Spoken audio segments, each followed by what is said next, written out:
Hi, I'm Anastasia Eden. I am a plant-based retreat chef here in the UK. I have been making delicious plant-based recipes for at least 27 years now. I'm a recipe book author, a recipe developer, and I produce online courses. I love to make gluten-free, vegan recipes, super easy and replicable for you guys to make. So thanks for tuning in. If you like what you see here, please remember to subscribe to my channel, give it a thumbs up. That's all super helpful. But today in my kitchen, I have just made a delicious gluten-free vegan blackberry and apple pie.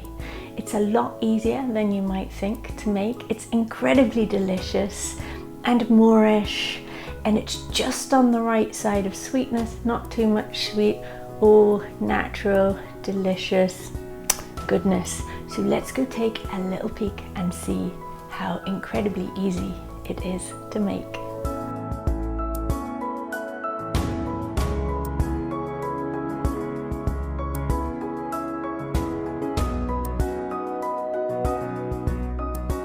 So I've got 100 grams of tapioca flour, 100 grams of rice flour. Also, you've got a teaspoon of vanilla extract. Then I'm going to add in 4 tablespoons of maple syrup.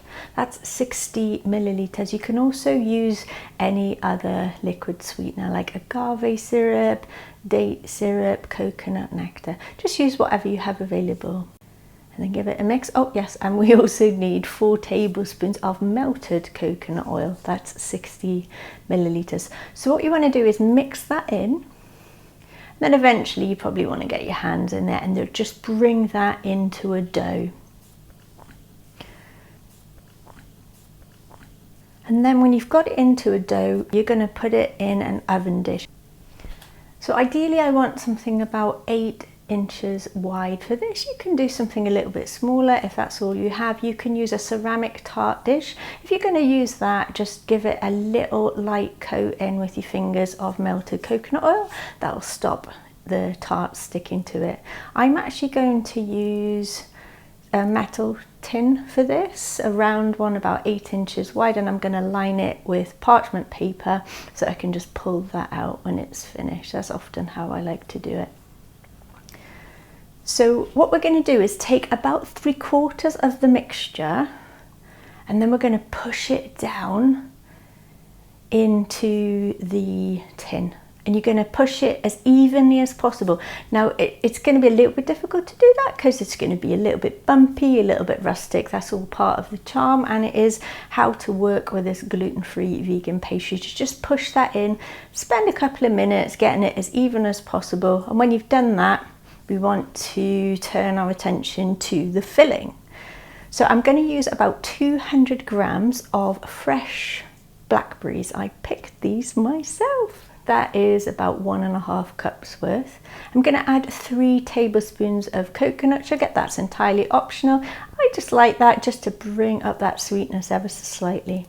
And then I'm going to use 1 medium-sized eating apple. I'm going to core it, and then I'm going to chop it into small little cubes, and then I'm going to toss that in as well. And then I'm going to get my hand blender, and I'm just going to blend that down to a pulp, and then pour it in. And then I'm going to get that remaining bit of mixture, which is about 1/4 of the mixture, and then I'm going to add a tiny little bit more flour. So I'm just adding a tablespoon of rice flour, and then I'm going to crumble it. I'm just going to crumble it between my fingers like this. And then when I've done that, I'm going to sprinkle it on top. I can pat that down if I want as well. That'll hold together very nicely. And then I've preheated my oven, 180 degrees Celsius. That's a fan oven. I'm going to pop that in for about 25 minutes. And when that's cooked, I'm going to take it out.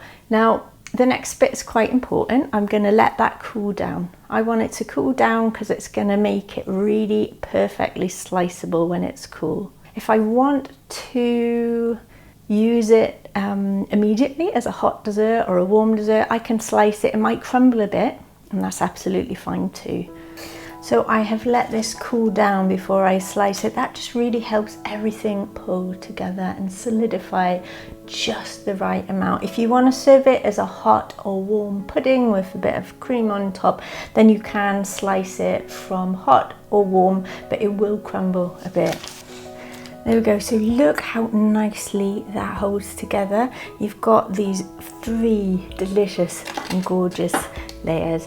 I mean, you don't want to chuck it about, but that does hold together nicely, and it serves nicely from the fridge. You can also freeze it, so if you want to make it ahead and have it over the next few weeks, ideal if you're on your own, or if you just batch make, then it freezes nicely. Just defrost it. Doesn't take that long and you're good to go. Thank you so much for tuning in and watching this video. I do hope that this inspires you to make something delicious in the kitchen.